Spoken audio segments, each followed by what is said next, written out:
नमस्कार साथियों, आप सभी का स्वागत है एक बार फिर से हमारे YouTube चैनल पे। तो आज के सेशन में हम एनटीपीसी और ग्रुप डी के प्रीवियस ईयर के क्वेश्चन के प्रैक्टिस सेट को सॉल्व करेंगे। तो चलिए स्टार्ट करते हैं। आज हमारा प्रैक्टिस सेट नंबर है 3। तो प्रैक्टिस सेट नंबर 3 का पहला क्वेश्चन है, दी गई श्रृंखला में प्रश्न चिन्ह के स्थान पर क्या आएगा। यहाँ पर आपको एक श्रृंखला दी गई है 267, 237, 209, 183, 159। तो जैसा कि मैंने आपको बताया, जब भी क्वेश्चन श्रृंखला का आए तो सबसे पहले आप जोड़ और माइनस को ट्राई किया करिए। तो यहाँ पर 267 से हमें अगला नंबर क्या मिल रहा है, 237। इसका मतलब बड़े से हमें अगला नंबर छोटा प्राप्त हो रहा है। इसका मतलब हमने इसमें से कुछ ना कुछ घटाया होगा। तो 267 में से हम क्या घटा दें कि हमें 237 मिल जाए। तो आप कहेंगे माइनस का यदि हम 30 कर देंगे तो हमें 237 मिल जाएगा। इसके बाद 237 से अगला नंबर आपको क्या मिल रहा है, 209। इसका मतलब हमने 237 में से कितना माइनस किया, तो आप कहेंगे 28। इसके बाद 209 से हमें अगला नंबर क्या मिल रहा है, 183। तो हमने 209 से कितना घटाया कि हमें 183 मिल जाए, तो आप कहेंगे 26।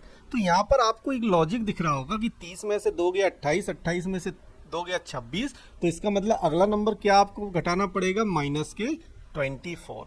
तो जब हम 183 से माइनस का 24 करेंगे तो हमें क्या मिल जाएगा, 159। तो अगला नंबर फाइंड करने के लिए 159 से हमें कितना घटाना पड़ेगा, तो आप कहेंगे 22। तो 159 से 22 घटाएंगे तो 9 में से 2 जाएगा 7, 5 में से 2 जाएगा 3 और 1 का 1। तो आपको क्या नंबर मिल गया, 137। इसके अकॉर्डिंग ऑप्शन नंबर ए आपके क्वेश्चन का राइट आंसर हो जाएगा। चलिए अगला क्वेश्चन देखते हैं। अगला क्वेश्चन है कथन और निष्कर्ष से। यहाँ पर कहा गया है कि कुछ संतरे आड़ू हैं। तो यहाँ पर संतरे को बना लेते हैं। ये संतरे की सर्किल है जो संतरे को रिप्रेजेंट कर रहा है, और आपसे कहा गया है कि कुछ संतरे जो है क्या है, आड़ू है। ये आड़ू का सर्किल हो गया।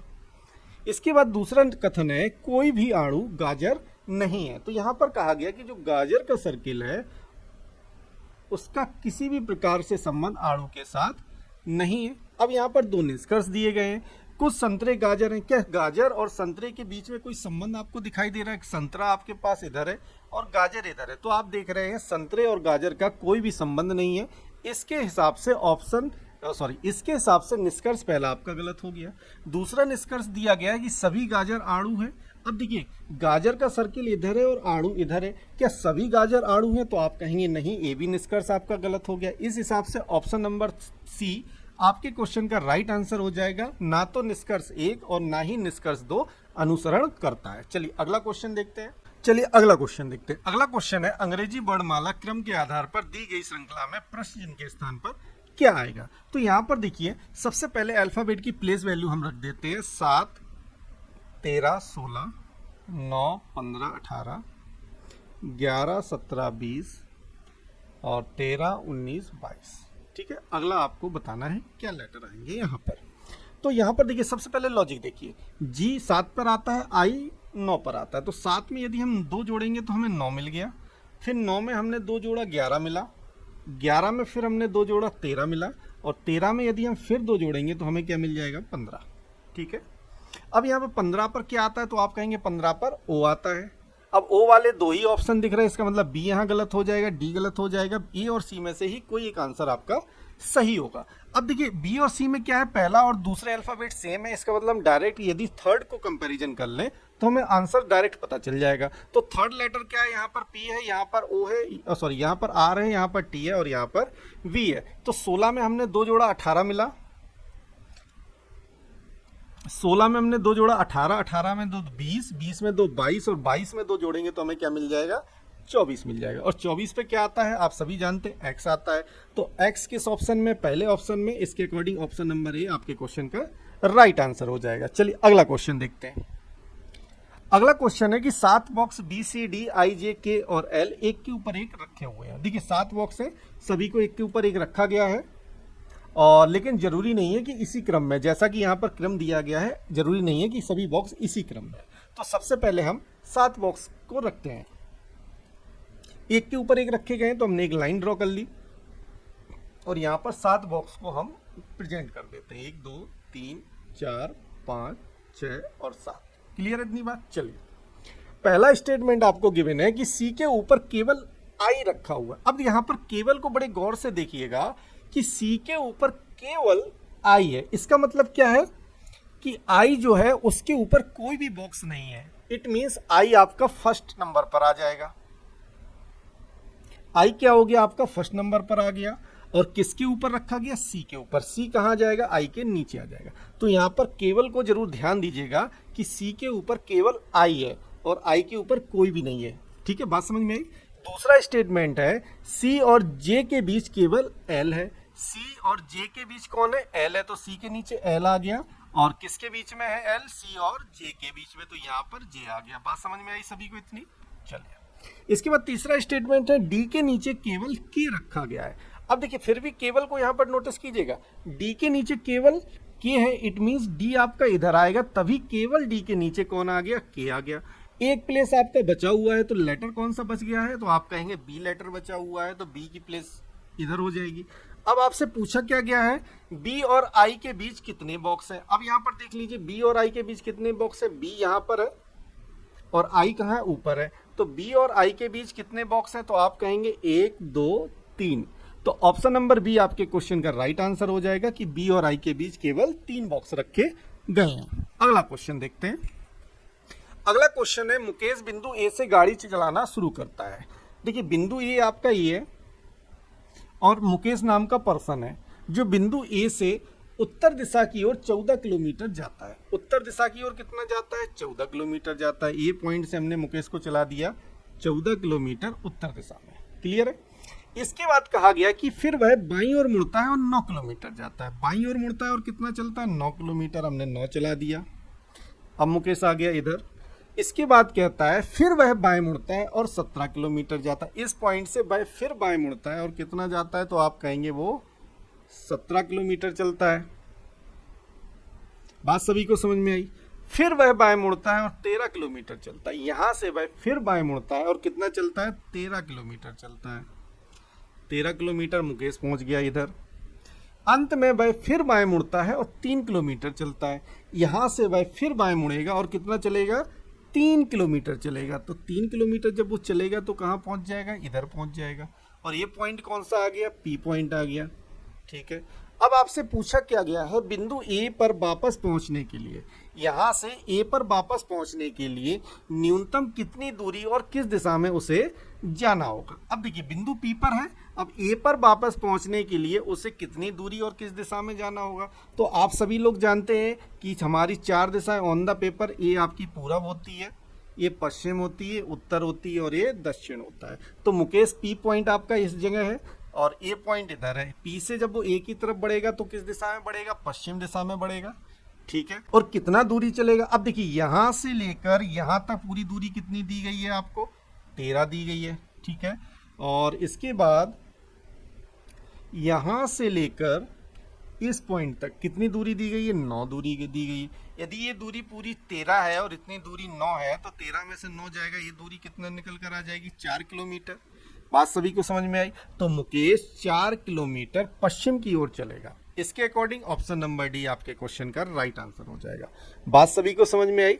चलिए अगला क्वेश्चन देखते हैं। अगला क्वेश्चन है अंग्रेजी वर्णमाला क्रम के आधार पर निम्नलिखित 4 अक्षर समूह युग्मों में से 3 एक समान है और एक समूह बनाते हैं, तो कौन सा युग्म उस समूह से संबंधित नहीं है। देखिए यहाँ पर 4 ऑप्शन दिए गए हैं जो किसी ना किसी लॉजिक से सेम है और एक ऐसा युग्म है जो उस लॉजिक को फॉलो नहीं कर रहा है। तो चलिए चेक कर लेते हैं। तो सबसे पहले हम लॉजिक निकालते हैं ऑप्शन नंबर ए में आई एल और ई एल के बीच। अब देखिए आई की प्लेस वैल्यू 9 है और एल की 12 है, 5 और 12। क्लियर है इतनी बात। चलिए अब यहाँ पर देखिए आई से हमने एल पर जाना है तो 9 से 12 पर पहुंचने के लिए 9 में हमने 3 जोड़ा और यहाँ से ई से एल पर जाना है 5 से 12 पर पहुंचने के लिए हमने क्या किया, 7 किया। क्लियर है। अब एक लॉजिक हमें रफली पता चला कि +3 और +7 करना पड़ रहा है, तो क्या ये लॉजिक और भी किसी ऑप्शन में फॉलो हो रहा है। तो चलिए बी को भी चेक कर लेते हैं। M P I L, M आता है 13 पे, पी 16 पे, 9 और 12। अब यहाँ पर देखिए 13 में 3 जोड़ा 16 मिल गया और 9 में हमने कितना जोड़ा, 12 मिल जाए, फिर 3 मिल गया। इट मीन्स दूसरा ऑप्शन इस लॉजिक को फॉलो नहीं कर रहा। सी को एक बार चेक कर लेते हैं। सी को चेक करते हैं। ओ की प्लेस वैल्यू 15, 18, 11 और 14। 15 में 3 जोड़ा 18 मिल गया, 11 में 3 जोड़ा 14 मिल गया। पी की प्लेस वैल्यू होती 16, 19, 12 और 15। 16 में 3 जोड़ा 19 मिला, 12 में 3 जोड़ा 15 मिला। अब देखिए कौन कौन सा ऑप्शन इस लॉजिक को फॉलो कर रहा है। डी कर रहा है, आपका सी कर रहा है और आपका बी कर रहा है। कौन सा ऑप्शन फॉलो नहीं कर रहा? ऑप्शन नंबर ए फॉलो नहीं कर रहा। It means option number A आपके क्वेश्चन का राइट आंसर हो जाएगा। चलिए अगला क्वेश्चन देखते हैं। अगला क्वेश्चन है, हेमंत बिंदु ए से पूरब दिशा में 3 किलोमीटर चलता है। देखिए हेमंत बिंदु ए पर है और पूरब दिशा में कितना जाता है? 3 किलोमीटर जाता है। फिर वह दाएं मुड़ता है और 5 किलोमीटर जाता है। वह दाएं मुड़ता है और कितना जाता है? 5 किलोमीटर जाता है। फिर वह दाएं मुड़ता है और 6 किलोमीटर जाता है। यहाँ से वह दाएं मुड़ता है और कितना जाता है? 6 किलोमीटर जाता है। फिर वह दाएं मुड़ता है और 5 किलोमीटर की दूरी कवर करता है। फिर वह दाएं मुड़ता है और कितनी दूरी कवर करता है? 5 किलोमीटर की, और पहुंच जाता है, दाएं मुड़ता है और 5 किलोमीटर चलता है। अंत में वह फिर बाएं मुड़ता है और 8 किलोमीटर चलता है। अंत में वह कितना मुड़ता है? बाएं मुड़ता है और कितना चलता है? 8 किलोमीटर चलता है और बिंदु पी पर पहुंच जाता है। ये पॉइंट क्या आ गया? बिंदु पी पर पहुंच जाता है। अब आपसे पूछा क्या गया? आपसे पूछा जा रहा है कि बिंदु ए पर वापस पहुंचने के लिए उसे न्यूनतम कितनी दूरी और किस दिशा में जाना होगा। बिंदु पी पर है और उसे पहुंचना कहां पर है? पी से लेकर ए तक आना है। कितनी दूरी तय करेगा? तो आप देखेंगे पश्चिम से पूरब की ओर जा रहा है तो डेफिनेट पूरब दिशा की ओर जाएगा। और दूरी कितनी कवर करेगा? 8 किलोमीटर ये कवर करेगा पूरा यहां तक। अब इसके बाद इस पॉइंट से ए तक पहुंचने के लिए कितनी दूरी कवर करेगा? अब देखिए यहां से यहां तक पूरी दूरी कितनी दी गई है? 6, और इस पॉइंट से यहाँ तक 3 दी गई है। पूरी में से यदि हम इतनी दूरी घटा दें तो हमें ये दूरी पता चल जाएगी। तो कितनी आ गई? 3। 8 और 3 को हम जोड़ देंगे तो 11 किलोमीटर पूरब दिशा की ओर उसे चलना होगा। तो ऑप्शन नंबर सी आपके क्वेश्चन का राइट आंसर हो जाएगा। अगला क्वेश्चन देखते हैं। अगला क्वेश्चन है, निम्नलिखित त्रिकों में से प्रत्येक अक्षर समूह एक निश्चित तर्क का अनुसरण करता है। अब देखिए सिंपल है, इसमें सबसे पहले अल्फाबेट की नंबरिंग कर लीजिए 1 2 3 4। अब यहाँ पर क्या चेंज किया गया? पहले आ गया 4 नंबर, फिर 2, फिर 1, फिर 3। यहाँ पर आ गया आपका 2 3 1 4। ठीक है, सेम लॉजिक इसमें भी फॉलो हो रहा है 1 2 3 4, और यहाँ पर आ गया आपका 4 2 1 3। सेम लॉजिक चल रहा है। अब आपको बताना है कि उसी तर्क का अनुसरण करते हुए कौन सा विकल्प सही है। अब यहाँ पर 4 ऑप्शन दिए गए, नंबरिंग कर लीजिए 1 2 3 4। ठीक है, अब देखिए 1 2 3 4 दूसरा स्टेप पे क्या आना चाहिए आपका? 4 2 1 3। अब देखिए 4 आ रहा है, 1 आ रहा है, 4 आ रहा है, 2 आ रहा है, 1 आ रहा है और 3 आ रहा है। तो क्या ये ऑप्शन इस लॉजिक को फॉलो कर रहा है? 4 2 1 3 का कर रहा है। थर्ड वाला चेक कर लेते हैं। थर्ड पे क्या आना चाहिए? 2। तो थर्ड पे पहला लेटर क्या आ रहा है? 3 आ रहा है। इट मीन्स ये ऑप्शन आपका गलत हो गया। दूसरे की बात करते हैं 1 2 3 4। यहाँ आना चाहिए 4, तो यहाँ पर क्या आ रहा है आपका 1। ऑप्शन नंबर बी भी गलत हो गया। थर्ड की बात कर लेते हैं 1 2 3 4। यहाँ पर 4 आ रहा है, 2 आ रहा है, 1 आ रहा है और 3 आ रहा है। इसको फॉलो कर रहा है। अगला स्टेप चेक कर लेते हैं। तो अगले पे क्या आना चाहिए? 2 3 1 3। तो देखिए 2 आ रहा है, 2 3 और 1 और 4। It means option number C आपके क्वेश्चन का राइट आंसर हो जाएगा। चलिए अगला क्वेश्चन देखते हैं। अगला क्वेश्चन है, दी गई श्रृंखला को देखिए, गिनती केवल बाएं से दाएं करनी है। कितनी सम संख्याएं ऐसी हैं जिनके तुरंत बाद विषम संख्या है? तो सबसे पहले हम मार्क कर लेते हैं सम संख्या को। सम संख्या 8 है, 4 है, 2 है और यहाँ पर 6 है। अब कंडीशन दी गई है कितनी सम संख्याएं हैं जिनके तुरंत बाद एक विषम संख्या है। सम के बाद विषम आनी चाहिए। अब देखिए 8 एक सम संख्या, इसके बाद क्या आ रही है? सम आ रही है। इसका मतलब 8 वो नंबर या वो संख्या नहीं होगी। 4 एक सम संख्या, इसके बाद क्या विषम आ रही है? तो आप कहेंगे नहीं आ रही, तो 4 भी वह सम संख्या नहीं होगी। 2 के बाद 2 एक सम संख्या, इसके बाद क्या विषम आ रही है? तो आप कहेंगे हाँ विषम आ रही है।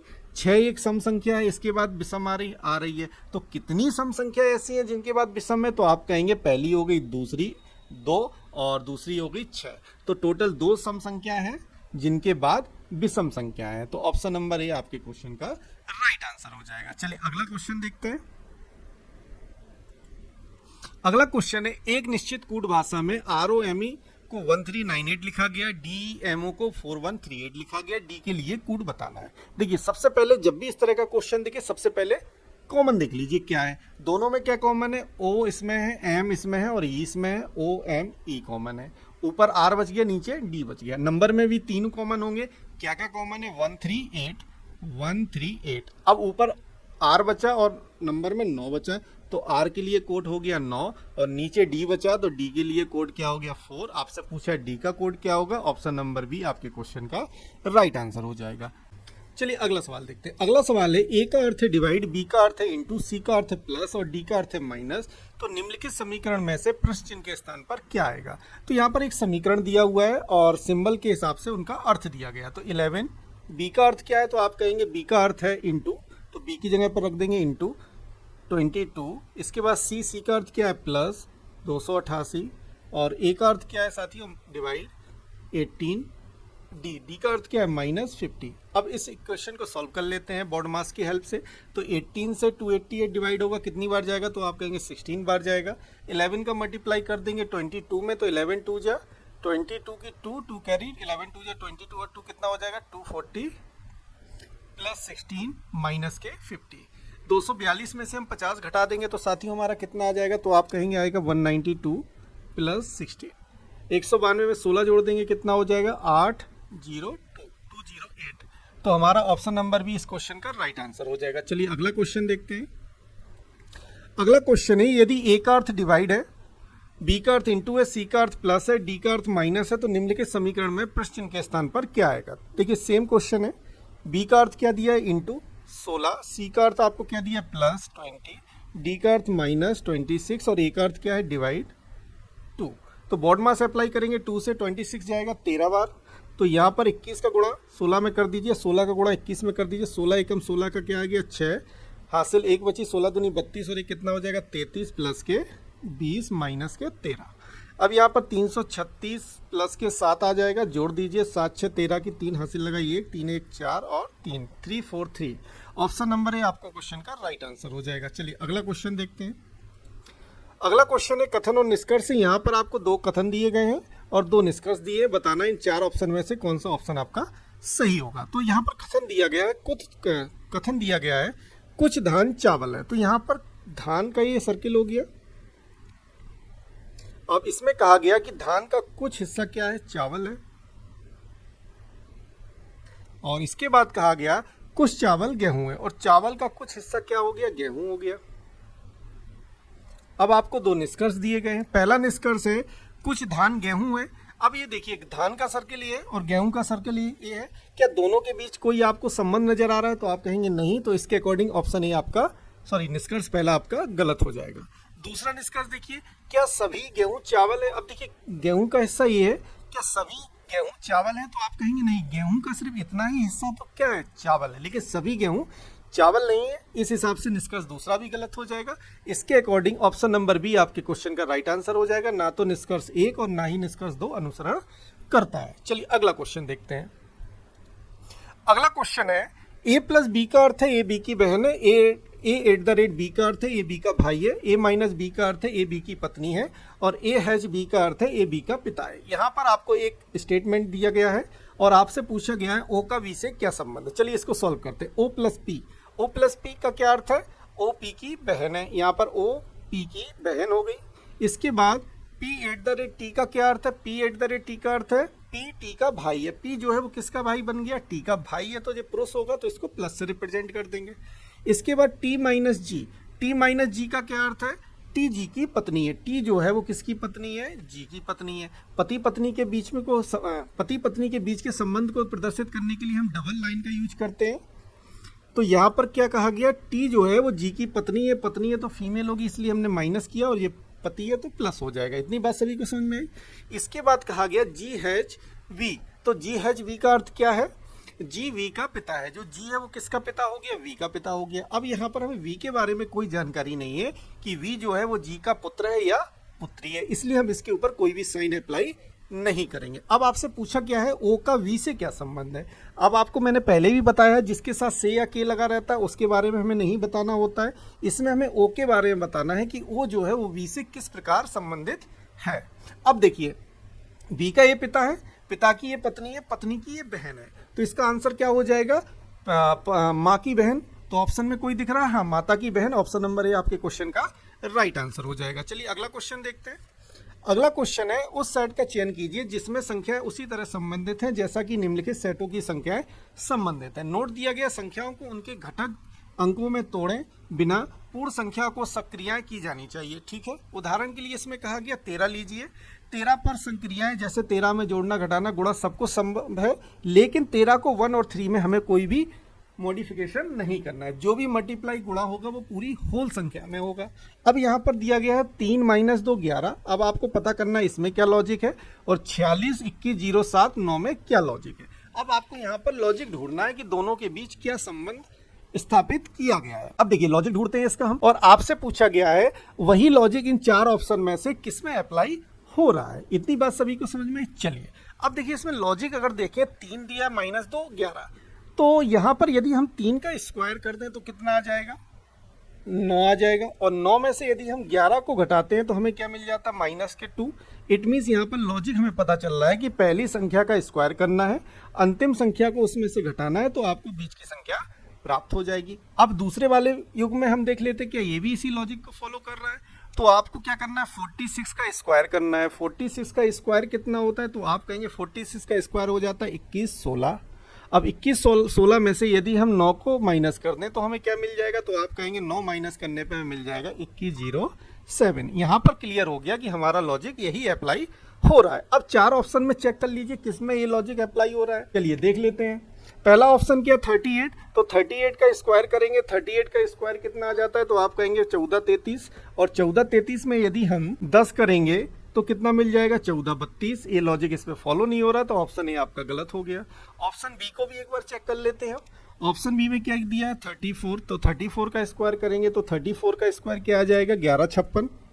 11 56 में से यदि हम 21 को माइनस करते हैं तो हमें क्या मिल जाएगा, 6 में से 1 जाएगा 5, 5 में से 2 जाएगा 3, 11 35। इट मीन्स ऑप्शन बी आपके क्वेश्चन का राइट आंसर हो जाएगा। बात सभी को समझ में आई। चलिए अगला क्वेश्चन देखते हैं। अगला क्वेश्चन है आपका सीरीज का। इसमें दिया गया है दी गई श्रृंखला में प्रश्न चिन्ह के स्थान पर क्या आएगा। यहाँ पर एक सीरीज दी गई है, आपको बताना है प्रश्न चिन्ह के स्थान पर क्या आएगा। देखिए सीरीज को देख के ही आपको पता चल रहा है कि इसमें मल्टीपल किया गया। जैसे हम 2 में 2 का मल्टीप्लाई कर दें तो हमें 4 मिल जाएगा, 4 में 3 का करेंगे 12 मिलेगा, 12 में 2 का करेंगे 24 मिलेगा, 24 में 3 का करेंगे 72 मिलेगा। तो आपको यहाँ क्या पता चल रहा है कि पहले डिजिट में हमने 2 से मल्टीप्लाई किया, दूसरे डिजिट में हमने 3 से किया, फिर 2 से किया, फिर 3 से किया। ठीक है, हमें यहाँ पर लॉजिक पता चला, पहले 2 का करना है मल्टीप्लाई, फिर 3 का करना है। ठीक है, फिर दोबारा यही रिपीट हो जाएगा। अब यहाँ 72 में हम किसका मल्टीप्लाई करेंगे, तो आप कहेंगे 2 का मल्टीप्लाई करेंगे, कितना आएगा 2 दूनी 4 और 7 दूनी 14, 144। ऑप्शन नंबर डी आपके क्वेश्चन का राइट आंसर हो जाएगा। चलिए अगला क्वेश्चन देखते हैं। अगला क्वेश्चन है, किसी कूट भाषा में नेल पोस्ट फिश को PLMGQN के रूप में और फिश टर्न नाइफ को IXPLKO के रूप में कूटबद्ध किया जाता है। दी गई भाषा में फिश को किस प्रकार कूटबद्ध किया गया है। आपको यहाँ पर फिश का कोड निकालना है। तो देखिए फिश का कोड निकालने के लिए सबसे पहले कॉमन देख लीजिए, फिश इसमें है और फिश इसके पास है। अब देखिए इन दोनों में क्या कॉमन है, देखिए PL इसमें दिख रहा है, PL इसमें है, तो डेफिनेट फिश के लिए कोड क्या हो जाएगा, फिश का कोड हो गया PL। तो ऑप्शन नंबर सी आपके क्वेश्चन का राइट आंसर हो जाएगा। चलिए अगला क्वेश्चन देखते हैं। अगला क्वेश्चन है, निम्नलिखित प्रश्न दी गई 5 3 अंकीय संख्याओं पर आधारित है। दाएं से दाएं, उदाहरण के लिए 6 7 9 में पहला अंक 6 हो गया, दूसरा अंक 9 हो गया और तीसरा अंक 7 हो गया। ठीक है, अब आपसे पूछा गया है सबसे बड़ी संख्या के तीसरे अंक को और सबसे छोटी संख्या के दूसरे अंक को जोड़ने पर परिणाम क्या मिलेगा। देखिए सबसे बड़ी संख्या कौन सी है इन सभी संख्याओं में से, तो आप कहेंगे सबसे बड़ी संख्या क्या है, 784। ठीक है, और इसके बाद सबसे छोटी संख्या की बात की जा रही, तो सबसे छोटी संख्या क्या हो जाएगी आपकी 296। अब सबसे बड़ी संख्या का तीसरा अंक लेना है आपको, तो सबसे बड़ी संख्या का तीसरा अंक क्या हो गया 4, और सबसे छोटी संख्या के दूसरा अंक क्या हो गया 9। तो 4 + 9 को हमें जोड़ना है, तो क्या मिल गया 13। ऑप्शन नंबर डी आपके क्वेश्चन का राइट आंसर हो गया। चलिए अगला क्वेश्चन देखते हैं। अगला क्वेश्चन है, सेम क्वेश्चन है, इसमें क्या कहा गया है, एक यहाँ पर आपको श्रृंखला दी गई है और उसमें पूछा है कितने सम अंक हैं जिनमें से प्रत्येक के ठीक पहले एक पूर्ण वर्ग है और बाद में एक सम अंक है। तो सबसे पहले हम यहाँ नोट कर लेते हैं कितने सम अंक हैं। तो एक सम अंक आपका 6 हो गया, 4 6 6 8 6 6 2, जितने को भी मैंने अंडरलाइन किया ये सभी अंक क्या है, सम है। अब इसमें पूछा, कंडीशन दी गई है कि प्रत्येक के ठीक पहले, मतलब जितने भी सम अंक हैं उनके ठीक पहले एक पूर्ण वर्ग होना चाहिए और बाद में एक सम अंक होना चाहिए। ठीक है, इतनी बात सभी को समझ में आ गई। चलिए अब देखिए पहला समंक क्या है 6, तो उसके पहले एक पूर्ण वर्ग है तो आप कहेंगे हाँ 9 एक क्या है पूर्ण वर्ग है, और उसके बाद क्या सम संख्या है तो आप कहेंगे सम संख्या नहीं है, इसलिए 6 को हम शामिल नहीं करेंगे। ठीक है, इसके बाद 4 की बात कर लेते, 4 के पहले क्या पूर्ण वर्ग है तो आप कहेंगे नहीं है, तो ये भी आपका अंक नहीं होगा काउंट। इसके बाद 6 की बात करते हैं, 6 के पहले पूर्ण वर्ग है, आप कहेंगे नहीं है, तो 6 भी शामिल नहीं होगा। अब इस 6 की बात करते हैं, क्या 6 के पहले पूर्ण वर्ग है, आप कहेंगे हाँ पूर्ण वर्ग है, और 6 के बाद क्या एक सम संख्या है, आप कहेंगे हाँ एक सम संख्या है, इसलिए आपका 6 शामिल हो जाएगा इसमें। इसके बाद 8 की बात करते हैं, तो 8 के पहले पूर्ण वर्ग नहीं है, तो 8 भी शामिल नहीं होगा। इस 6 की बात करते हैं, क्या इसके पहले पूर्ण वर्ग नहीं है, तो ये भी नहीं होगा, और ना ए होगा ना 2 होगा। अब इसमें पूछा है कितने समंक है, तो आप बात कर लेते हैं सिर्फ एक समंक है, वो भी 6, तो ऑप्शन नंबर ए आपके क्वेश्चन का राइट आंसर हो जाएगा। चलिए अगला क्वेश्चन देखते हैं। अगला क्वेश्चन है आपका, अंग्रेजी वर्णमाला क्रम के आधार पर निम्नलिखित 4 अक्षर समूह में से 3 किसी निश्चित तरीके से एक समान है और वे एक ग्रुप का निर्माण करते हैं। तो आपको यहाँ पर 4 ऑप्शन दिए गए हैं, इसमें से 3 ऑप्शन किसी एक लॉजिक के तहत एक ग्रुप बना रहे हैं, और एक ऑप्शन ऐसा होगा जो उस ग्रुप में लॉजिक को फॉलो नहीं करेगा। तो सबसे पहले हम लॉजिक का पता करते हैं। तो पहला ऑप्शन लेते हैं GMJ, तो G का प्लेस वैल्यू 7, 13 और 10। तो यहाँ पर 7 में यदि हम 6 जोड़ देंगे तो हमें 13 मिल जाएगा, और 13 में से हम 3 घटा देंगे हमें 10 मिल जाएगा। तो पहला लॉजिक हमें पता चला +6 -3 का। ऑप्शन बी को भी ट्राई कर लेते हैं, IOL, I 9 पे आता, O 15 पे, L 12 पे। 9 में हमने 6 जोड़ा 15 मिल गया, 15 में से 3 घटाया 2 मिल गया। तो लॉजिक हमारा क्लियर हो गया कि लॉजिक यही फॉलो आपका होना है। सी की बात कर लेते हैं, 16, 22, 19। 16 में 6 जोड़ा 22 मिला, 22 में से हमने 3 घटाया 19 मिला। तो डेफिनेट डी आपके क्वेश्चन का राइट आंसर हो जाएगा। एक बार चेक करके भी दिखा दे रहा हूँ, CI E, C होता है 3 पे, I होता है 9 पे, E होता है 5 में। तो यहाँ पर हमें पहला क्या जोड़ना है 6, तो क्या 3 में 6 जोड़ने पर 9 मिल रहा है, राइट मिल रहा है। अब 9 में से कितना घटाना है, 3, 9 में से 3 घटाएंगे तो कितना बचना चाहिए, यहाँ पर 6 बचना चाहिए, लेकिन ऑप्शन में कितना मिल रहा है 5 मिल रहा है। इस अकॉर्डिंग ऑप्शन डी आपके क्वेश्चन का राइट आंसर हो जाएगा। चलिए अगला क्वेश्चन देखते हैं।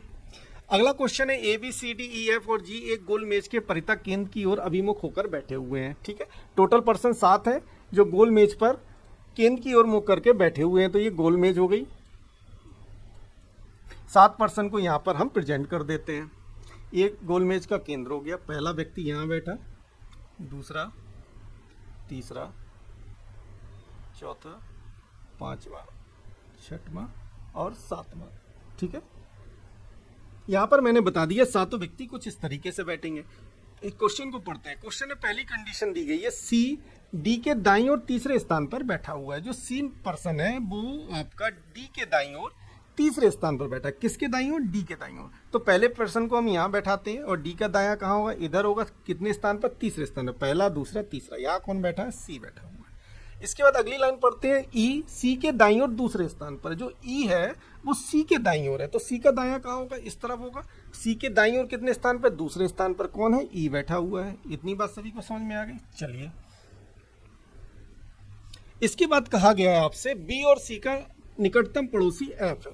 जो B है और उसका C का पड़ोसी, B और C का निकटतम पड़ोसी कौन बन रहा है, F बन रहा है।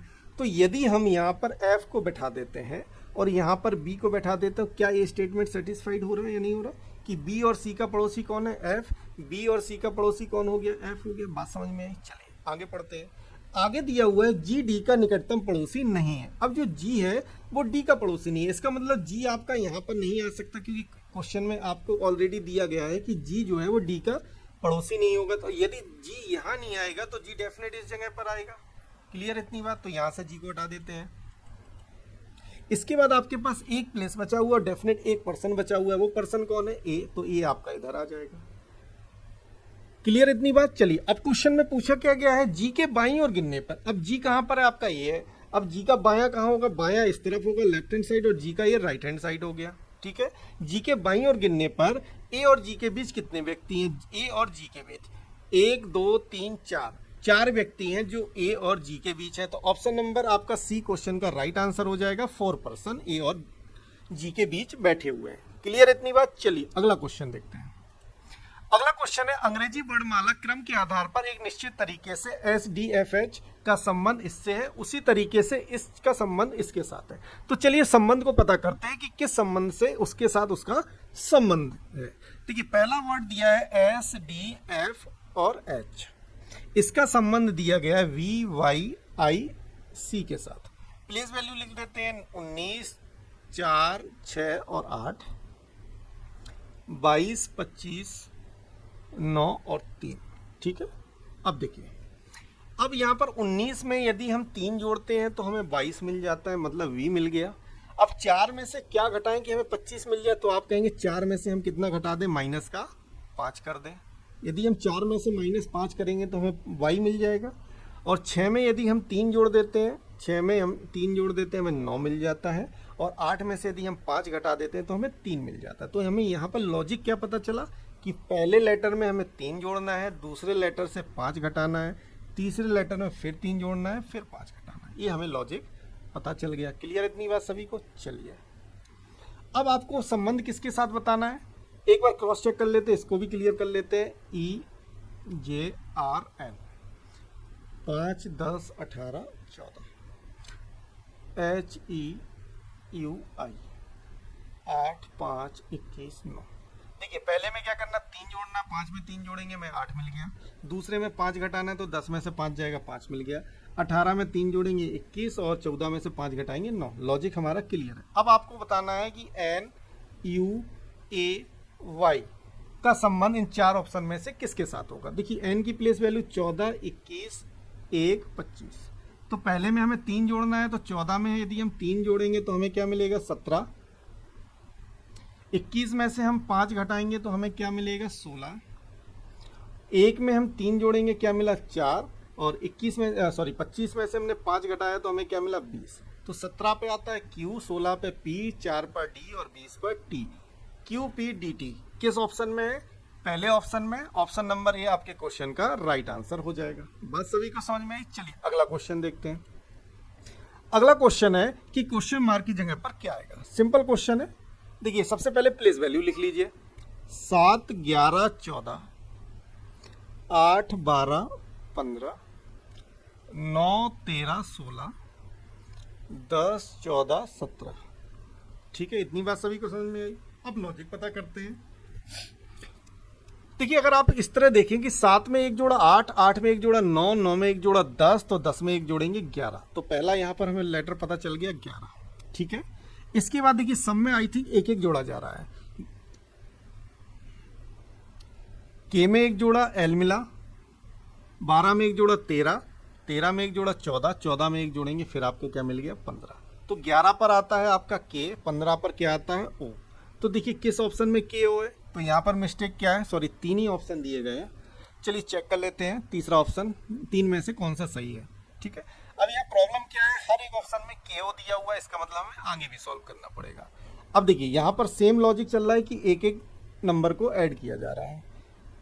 14 में 1 जोड़ा 15, 15 में 1 जोड़ा 16, 16 में 1 जोड़ा 17 और 17 में 1 जोड़ेंगे 18। 18 पे क्या आ जाता है, आर। अब ये भी प्रॉब्लम है, आर के 2 ऑप्शन दिए गए हैं। अब जब तक हम नंबर को सॉल्व नहीं करेंगे हमें क्वेश्चन का आंसर नहीं मिल पाएगा। तो नंबर के लिए सॉल्व कर लेते हैं और ये क्वेश्चन नंबर से आसानी से सॉल्व हो जाएगा। चलिए देखते हैं। 19 में कितना जोड़ेंगे हमें 26 मिल जाए, तो आप कहेंगे 19 में हम 7 जोड़ देंगे 26 मिल जाएगा। 26 में कितना जोड़ दे 33, तो 7। 33 में कितना जोड़ दे 7, 40 और 40 में 7 जोड़ देंगे 47। इसके according KOR 47, KOR 47 option number C आपके क्वेश्चन का राइट आंसर हो जाएगा। चलिए अगला क्वेश्चन देखते हैं। अगला क्वेश्चन है 7 व्यक्ति BCDIJ के एक गोल मेज के परितः केंद्र की ओर अभिमुख होकर बैठे हुए हैं। तो यहाँ पर एक गोल मेज हम बना लेते हैं। 7 व्यक्ति है जो गोल मेज के केंद्र की ओर मुख करके बैठे हुए हैं, पहला, दूसरा,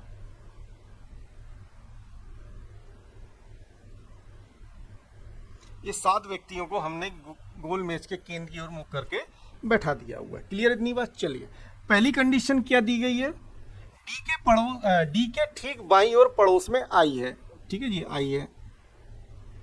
डी के ठीक बाईं ओर पड़ोस में कौन बैठा हुआ है, आई बैठा हुआ है। तो डी को यदि हम यहाँ प्लेस कर दे तो डी के ठीक बाईं ओर पड़ोस में कौन बैठा है, आई। तो डी का बायां इस तरफ होता है और पड़ोस में आई बैठा हुआ है। इतनी बात सभी को समझ में आई? चलिए आगे कहा गया है बी और के दोनों का निकटतम पड़ोसी जे है। अब देखिए यहाँ पर हमने आई और डी को बैठाया हुआ है और स्टेटमेंट में बी और के की बात कर रहा है, तो बी और के और आई और डी का कोई भी रिलेशन हमें यहाँ पर नहीं मिल रहा है, इसलिए अभी हम इस सेंटेंस को छोड़ते हैं और क्वेश्चन को आगे पढ़ते हैं।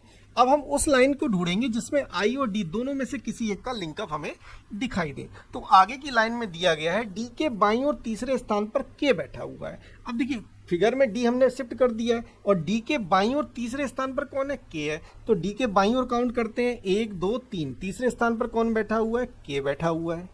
इतनी बात सभी को समझ में आ गई। चलिए अब इसके बाद कहा गया है कि के का निकटतम पड़ोसी नहीं है।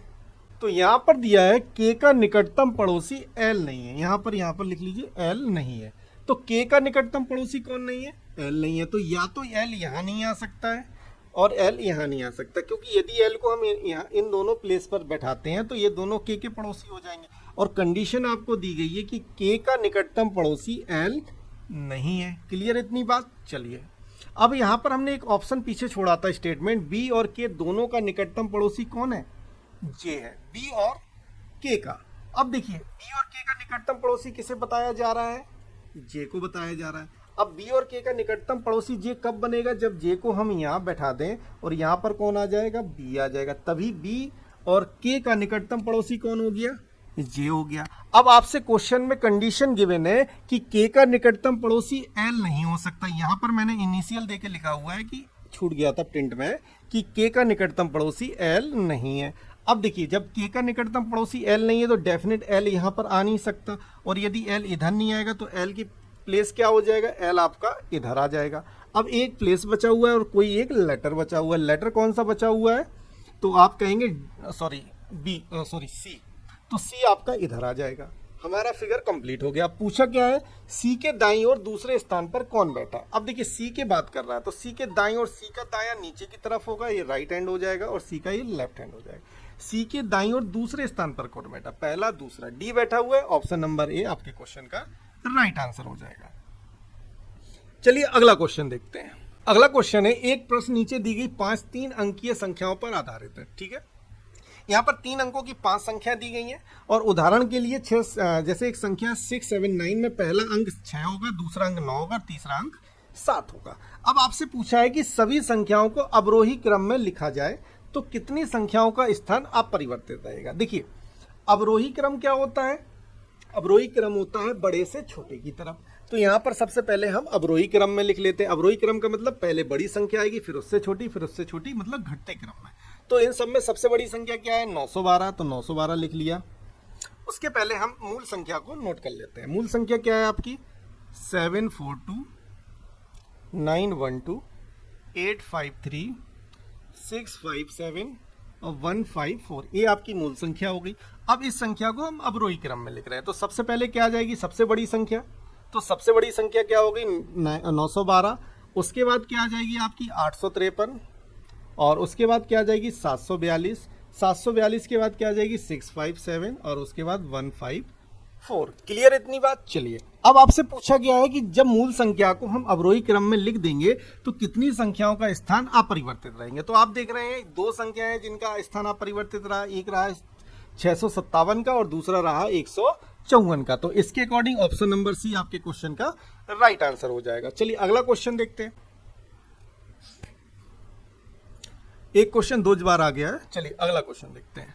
अगला क्वेश्चन है, अंग्रेजी वर्णमाला में क्रम के आधार पर एक निश्चित तरीके से इसका संबंध इसके साथ है। तो आपसे पूछा गया है जे और यू का संबंध इन 4 विकल्प में से किसका होगा। तो सबसे पहले हम लॉजिक पता कर लेते हैं। ई एफ जे एल, इसका संबंध किसके साथ है, एच के एम क्यू के साथ। तो ये की प्लेस वैल्यू 5 6 10 12 और 8 11 13 17। ठीक है, अब यहां पर आप देखेंगे हमने 3 में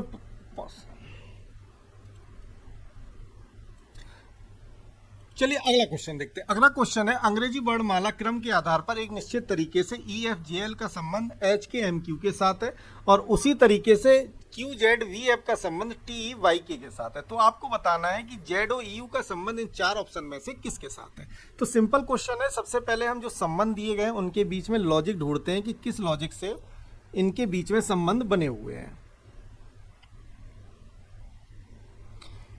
5, 6, 10, 12, 8, 11, 13, 17। ठीक है, यहाँ पर हमने सबकी प्लेस वैल्यू नोट कर ली। अब इसके बाद हमें संबंध का पता करना है। देखिए 5 से हमने 8 बनाया प्लस 3 किया, 6 से 11 बनाया प्लस 5 किया, 10 से 13 प्लस 3 और 12 से 17 प्लस 5। यहाँ पर क्लियर हो गया लॉजिक क्या आ रहा, प्लस 3 प्लस 5, फिर अगेन रिपीट हो रहा प्लस 3 और प्लस 5। क्लियर इतनी बात। चलिए अब आपको संबंध बताना है ZOE का। तो Z की प्लेस वैल्यू 26 होती है, O की 15, E 5 और U 21 पर। पहले 3 जोड़ दीजिए, 26 में 3 जोड़ेंगे क्या मिल जाएगा 29, 15 में 5 जोड़ेंगे तो हमें मिलेगा 20, 5 में 3 जोड़ेंगे 8 और 21 में 5 जोड़ेंगे 26। क्लियर है। पहले हमें एक बार 3 जोड़ना है, फिर 5 जोड़ना है, फिर 3 जोड़ना है, फिर 5 जोड़ना है। 29 पे क्या आ जाता है C, 20 पर क्या आ जाता है T, 8 पर H और 26 पर Z। किस ऑप्शन में ये ऑप्शन दिखाई दे रहा है CTHZ, तो CTHZ ऑप्शन नंबर बी आपके क्वेश्चन का राइट आंसर हो जाएगा। चलिए अगला क्वेश्चन देखते हैं। अगला क्वेश्चन है दी गई श्रृंखला में प्रश्न चिन्ह के स्थान पर क्या आएगा। चलिए सीरीज बड़ी सिंपल सी नजर आ रही है। 834 से क्या बना रहे हैं 840, इट मीन्स प्लस 6 किया, 840 से 848 इट मीन्स 8 जोड़ा, और 848 के बाद क्या जोड़ें कि हमें क्वेश्चन मार्क पर संख्या का पता चल जाए। देखिए आप देख रहे होंगे कि पहले 6 जोड़ा फिर 8 जोड़ा, इसका मतलब हर बार हमें 2 प्लस करना पड़ा। 6 में हम कितना जोड़ दें कि हमें 8 मिल जाए, तो आप कहेंगे 2। इसका मतलब 8 में हमें 2 जोड़ना पड़ेगा, तो 48 को अगली संख्या बनाने के लिए हमें यहाँ क्या करना पड़ेगा 10। तो 848 में 10 जोड़ देंगे तो हमें क्या मिल जाएगा 858। इसके बाद 858 में 12 जोड़ेंगे हमें 870 मिल जाएगा, 14 जोड़ेंगे 884 मिल जाएगा। ये हमारा लॉजिक था सीरीज का। तो ऑप्शन नंबर कौन सा सही हो जाएगा, ऑप्शन नंबर बी 858 आपके क्वेश्चन का राइट आंसर हो जाएगा। अगला क्वेश्चन देखते हैं। रमन अपनी कक्षा में ऊपर से 31वें स्थान पर और नीचे से 12वें स्थान पर है, तो उसकी कक्षा में कुल कितने विद्यार्थी। देखिए सबसे सिंपल क्वेश्चन है, रमन एक बंदा है जो अपनी कक्षा में ऊपर से 31 स्थान पर बैठता है, ठीक है, और नीचे से वही स्थान उसका क्या हो जाता है 12वां हो जाता है। इस तरह के क्वेश्चन मैंने पिछले सेट में भी करवाए थे। तो सबसे सिंपल सवाल है, दोनों को जोड़ दीजिए, तो 31 प्लस 12 कर देंगे तो कितना आ जाएगा, तो आप कहेंगे 43। 43 में से 1 घटा दीजिए 42। तो ऑप्शन नंबर डी आपके क्वेश्चन का राइट। चलिए आज की क्लास यहीं पे समाप्त करते हैं, फिर मिलते हैं अगले सेट के साथ। धन्यवाद।